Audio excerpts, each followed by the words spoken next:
Buenas tardes. Yo quiero, ante todo, agradecer a los organizadores de este evento por haberme invitado, felicitarlos por el éxito y agradecerles a todos ustedes su presencia. Para mí es un honor estar aquí, además acompañado de personas tan importantes como Janet y Mike. Yo he estado 2 días muy emocionado, sentado entre ustedes, mascando freno,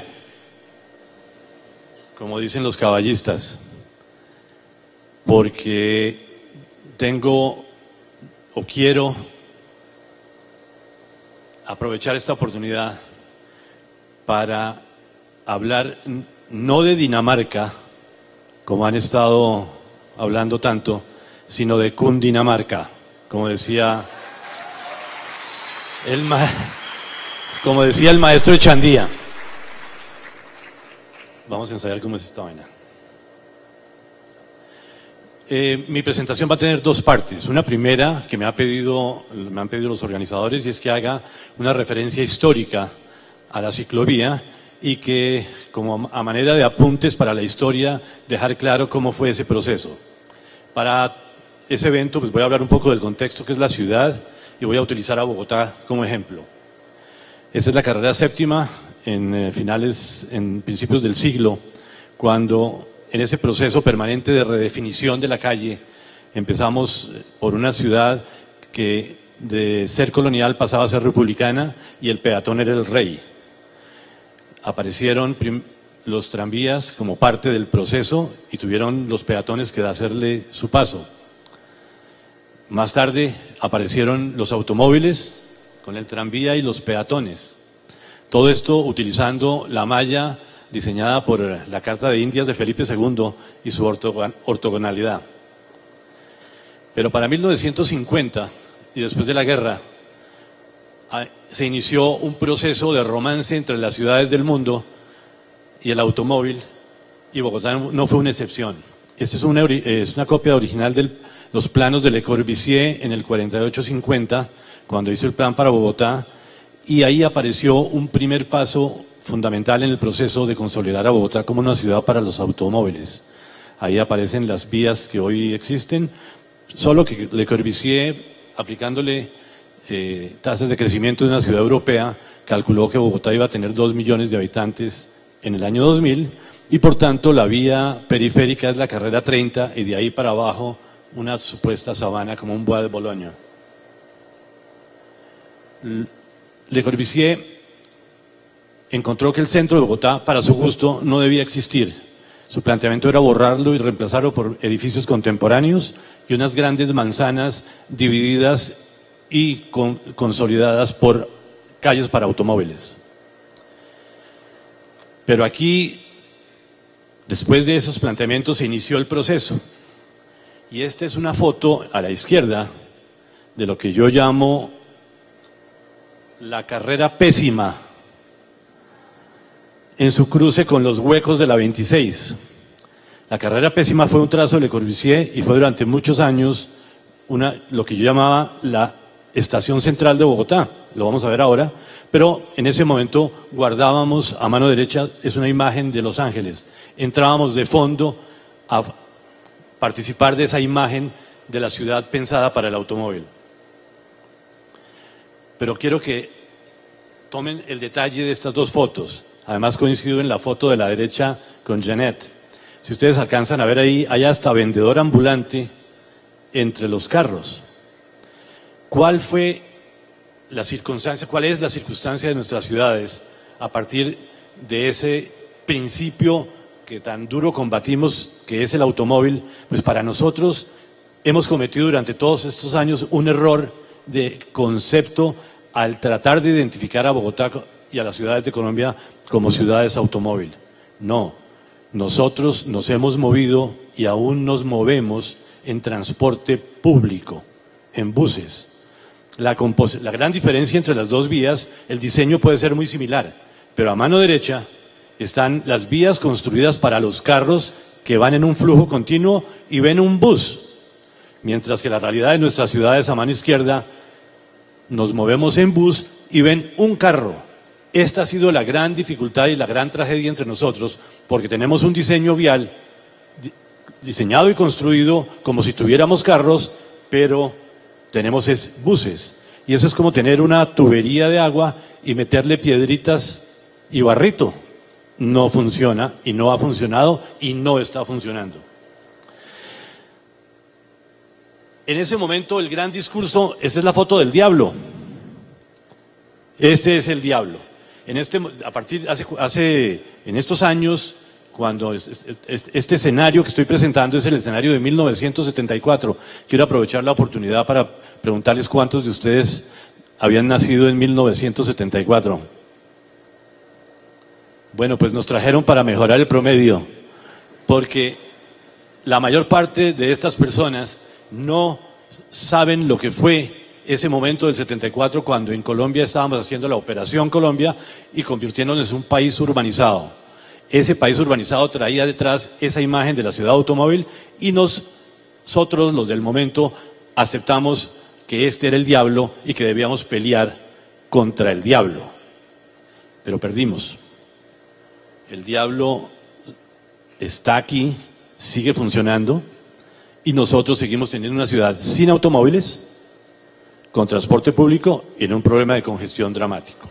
Fue en ese momento cuando yo volví de los Estados Unidos y me encontré con que estábamos tratando de repetir los mismos errores de las ciudades americanas, y fui muy afortunado al encontrar un símbolo que me permitió y me ha permitido todos estos años poder hablar de un nuevo urbanismo. Ese símbolo es la bicicleta. Y yo no me inventé la bicicleta. La bicicleta ha formado parte de nuestra cultura desde el cambio de siglo. En ese momento las bicicletas eran, no como hoy, cosas muy sencillas. Esa era la bicicleta inglesa, el estándar de 28 pulgadas. Teníamos bicicletas de 27 para los novatos, 26 para las señoras, 20 para los novaticos y 12 pulgadas para los niños. Y eso era todo. Pero la bicicleta tenía un profundo contenido, una profunda vinculación con nuestra cultura y tenía muchos usos, siempre en la informalidad. Esta es una redada de ciclistas en la Avenida Jiménez en esos años, y este era un mundo muy sencillo. Había unos poquitos automóviles, nos movíamos en buses y había unas cuantas bicicletas, pero había algo que forma parte de nuestra tradición y de nuestro orgullo: las carreras de bicicleta, la Vuelta a Colombia. La Vuelta a Colombia formaba parte del imaginario del momento, y sea el momento de hacerle un homenaje aquí a Ramón Hoyos Vallejo en la izquierda. Nosotros los de Cundinamarca nos tuvimos que aguantar como 8 años de muendas que nos daban los antioqueños en la época de Ramón Hoyos, pero había uno solo que ganaba cuando llegaba a Medellín, que era Jorge Luque, ahí a mano derecha. Posteriormente está Cochise, está Nairo Quintana, pero esa es parte de nuestra historia de la bicicleta y del símbolo que significa para nosotros. Pero había otro símbolo importantísimo: los triciclos y las bicicletas de carga. Nosotros hemos usado la bicicleta de carga durante muchos años, forma parte de nuestro sistema. Esta fue una evolución de los 70s, cuando el Ponqué Ramos resolvió diseñar los primeros triciclos de carga por atrás, y este era el presidente Alberto Lleras montando en Chía. La bicicleta formaba parte en los 70s de nuestra cultura. Las ciclovías. Mi modesto aporte ha sido iniciar el debate en el 74 sobre un urbanismo que, como hablaba anteriormente, era un urbanismo que nos estaba llevando a una crisis y que aún nos tiene en esa crisis. Las ciclovías fueron el medio para expresar y abrir el debate. No sé si alcancen a leer, pero esa es la página del Tiempo del 15 de diciembre de 1974, y los toreros eran el Viti y el Juli, y nosotros estábamos haciendo la gran manifestación del pedal, la primera vez que cerramos las calles de la ciudad, y que el periodista llamó el circuito de la tranquilidad. Estaban todos sumamente preocupados de qué iba a suceder cuando cerráramos las calles. ¿Y qué sucedió? Salieron 6.000 personas a la calle, nos tomamos la carrera séptima, la carrera 13, la avenida Jiménez y la calle 72. Esa es la esquina de la 72 con séptima y ese era mi microbús Volkswagen de la época. Aquí el aviso, los avisos, los pendones que utilizamos y ese es el primer día, así nació. Ahí voy yo bajando y esa es mi prueba de que sí tuve 25 años, pelo y negro. Estos son los amigos de la época y ese fue el primer evento. Con posterioridad, estos son las noticias del periódico al otro día. Ya lo nombraban un mitin a favor de la cicla. Y este es un paso adelante. Nosotros cerramos el 15 de diciembre del 74 y el 12 de octubre del 75. Para 1976, sea el momento de decir que el alcalde de Bogotá en su momento era en el 74 Alfonso Palacio Rudas y en el 76 era Luis Prieto Ocampo.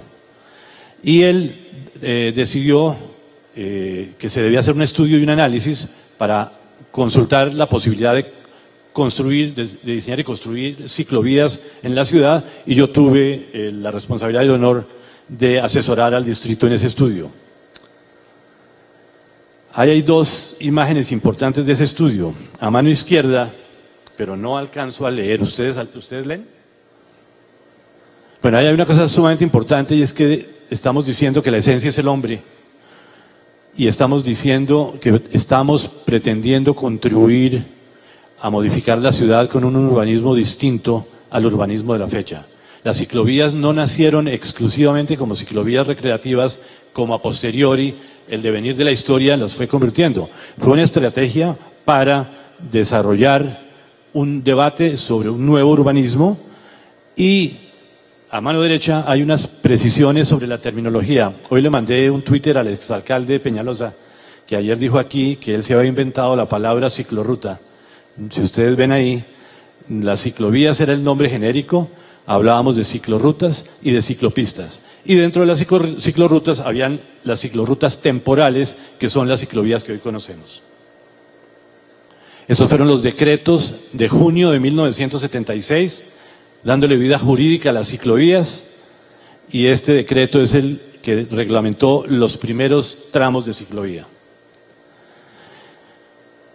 A partir de ese momento, el gobierno empezó a dar órdenes, vamos a montar en bicicleta, eso es el tiempo de junio del 76. Más noticias al respecto.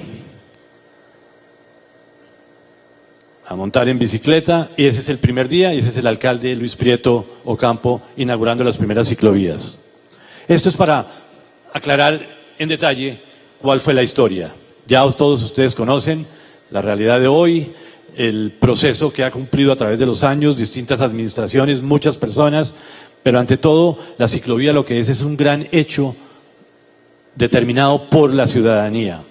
Y hoy nos enorgullecemos de, además, como lo decía Florian, hoy somos artículo de exportación y esta es una imagen que tomé en Los Ángeles de California, que para mí simbólicamente fue extraordinario poder volver a los Estados Unidos después de haber estudiado allá, a enseñarles algo y de todos los sitios a Los Ángeles de California. Este afiche ochentero decía en su época, ese es Gonzalo Jiménez de Quesada en la ciclovía, y decía: Bogotá ya no es la misma. Hoy me atrevo a decir a la derecha que las ciclovías hoy son un símbolo, y yo diría que un símbolo mundial. Yo creo que ustedes ya, hasta ahí paro con la historia de la ciclovía. Ahora voy a hacer dos planteamientos. Espero que ustedes hayan visto ese pequeño símbolo a la derecha arriba y se estarán preguntando ¿qué es eso de la UNA? Pues la UNA es la Unión de Naciones Asoleadas. Y este es mi primer planteamiento. Cuando uno mira los mapamundis, tradicionalmente, dependiendo de quién lo produce, el centro del mapamundi está atravesando el territorio de quien lo produjo. Ese es un mapamundi europeicéntrico. Ese es un mapamundi rusocéntrico. Ese es un mapamundi chinocéntrico.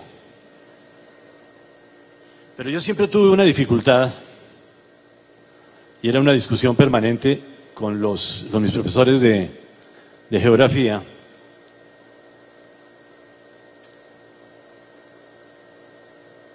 ¿Algo pasó? Porque para mí el Japón nunca fue el lejano oriente. Para mí el Japón era el occidente. Y la cultura de occidente para mí quedaba en el oriente. Y siempre he pensado que desde la perspectiva desde la que uno mira el mundo, determina nuestra realidad.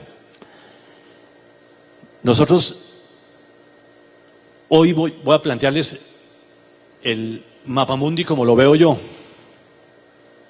Ah, carajo. Me fue la mano.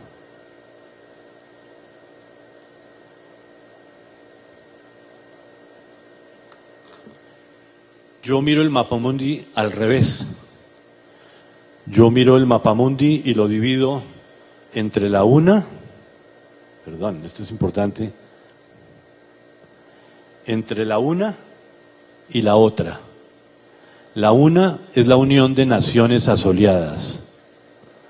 Cuando ustedes, los invito a que esta noche busquen en su mapamundi y miren qué países formamos parte de la una y quiénes son los de la otra.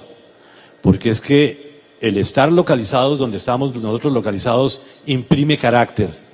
No en vano nuestros antepasados adoraban el sol. Somos los dueños del sol y el mundo en que vivimos es radicalmente diferente del mundo de la otra.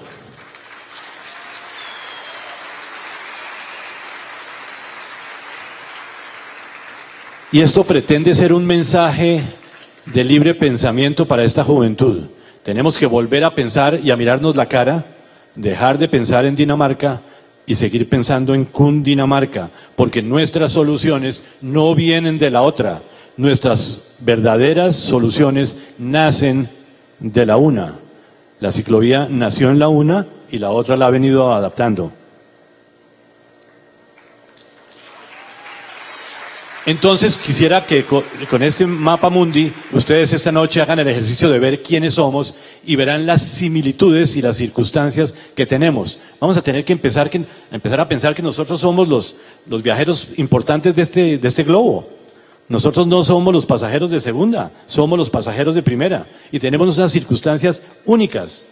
Ayer salió una noticia que me parece importante compartirla con ustedes. En el desierto de Atacama, ayer inauguraron 2 plantas fotovoltaicas, una y solares, la otra, cada una de 100 megavatios. ¿En dónde? En la una, porque somos los que tenemos el sol. Y este es el segundo planteamiento que quiero dejar para el debate con ustedes.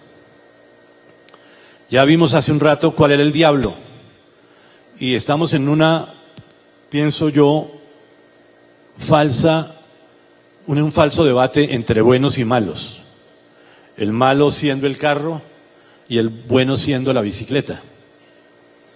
Yo creo que tenemos que cambiar la clasificación y empezar a debatir entre vehículos colectivos y vehículos individuales. Voy a tratar de explicar. ¿Cuáles son los vehículos individuales? La bicicleta, definitivamente. Pero la bicicleta está enfrentando un cambio histórico, a mi juicio, tan importante como el cambio entre la bicicleta de Michaud o la Dreisian y las bicicletas de safety bike o las bicicletas de cambios. Ese vehículo individual va a tener que asimilar, y este es el otro vehículo individual, que es la motocicleta con motor de explosión interno, pero la bicicleta y la motocicleta en los próximos años, y este fue una de las razones por la cual me expresé esta mañana con la persona que nos habló de la China, y es la aparición del motor eléctrico. Ese es un cambio histórico en este proceso de tantos años de la bicicleta, y a partir de la aparición de los motores eléctricos, la bicicleta ya no es la misma. La motocicleta ya no es la misma. Están apareciendo toda clase de aparatos y aparecerán muchos más, y vamos a tener que empezar a formarnos un criterio sobre cómo vamos a manejar la movilidad en vehículos individuales y la velocidad, la movilidad en vehículos colectivos. El mismo automóvil ya está en Bogotá. En próximos meses empiezan a vender el de Renault, el de BMW. Ya el carro dejó de ser el Diablo de 2 toneladas rojo y motor V8, y ahora es de un tamaño mínimo, azulito y eléctrico. De tal manera que vamos a tener que enfrentar estas realidades, y particularmente entre nosotros, en este clima, en estas circunstancias económicas, en estas circunstancias sociales, estos vehículos individuales tienen validez y van a coger un impulso, como por ejemplo ya cogieron las motocicletas. En 1974 no había motocicletas, y uno no puede seguir diciendo que las motocicletas son malas, que los carros son malos y que yo soy el bueno. En Bogotá, por ejemplo, hay un debate absurdo. Resulta que los ciclistas no quieren dejar circular sobre las ciclorrutas a las bicicletas con motor eléctrico. Yo creo que esa es una sin salida. ¿Ustedes creen que vamos a poder tener el espacio para las bicicletas, el espacio para las bicicletas eléctricas, el espacio para las motocicletas, el espacio para los automóviles, el espacio para los buses? Ese es un camino sin salida. Y cuando se habla tanto de construir infraestructura, me parece que vamos a tener que barajar primero, antes de decidir qué infraestructura construimos, porque entre nosotros las cosas pasan muy distinto en la UNA. Y esto es para, es que me disculpas, pero me olvidé el nombre de quien habló esta mañana sobre la China. Si todos andamos en bicicleta, vamos a tener que tomar unas decisiones de fondo, porque la congestión es idéntica. Esto es el sudeste asiático. Ahí están los vehículos individuales funcionando. ¿Y es por qué? Porque muchas veces nuestros estados no son capaces de resolver los problemas de transporte colectivo, y nosotros tenemos esa capacidad individual de resolverlo individualmente. Y esa es la moto. Eso es lo que estamos viendo en Colombia. Otra imagen de Saigón. Y es que para allá vamos, porque es que hoy el que tiene poco dinero compra 2 ruedas, el que tiene más dinero compra 4, y el que tiene más dinero compra 8, 12 o 16. Esto no sucede en Dinamarca, esto sucede en Cundinamarca. Bueno, pues esto es Sincelejo, Valledupar, creo que Sincelejo otra vez. Entre nosotros, estos son vehículos lógicos. Y vamos a tener que cambiar, como dicen mis amigos de Bogotá, de chip. Vamos a tener que cambiarlo, porque vamos a tener que tomar decisiones de fondo sobre el uso de los vehículos individuales y su participación en la división modal de la movilización entre nosotros, porque estamos en la UNA. Esto es lo que nos está pasando en Bogotá. Las imágenes de Transmilenio no son las de los 2 niños montando felices, de rubios montándose en un rojo sobre fondo verde. Estamos entrando en unos procesos complicadísimos. Y voy a terminar con esta afirmación que espero levante ampolla. Nos hablan de que un país desarrollado no es un país donde los pobres andan en carro, sino donde los ricos se mueven en transporte público. Mi respuesta a esa afirmación es: en un país bien desarrollado, todos podemos usar los vehículos individuales y o el transporte público o colectivo. Cuando se nos da el calificativo se lo ponen ustedes, gana. Muchas gracias.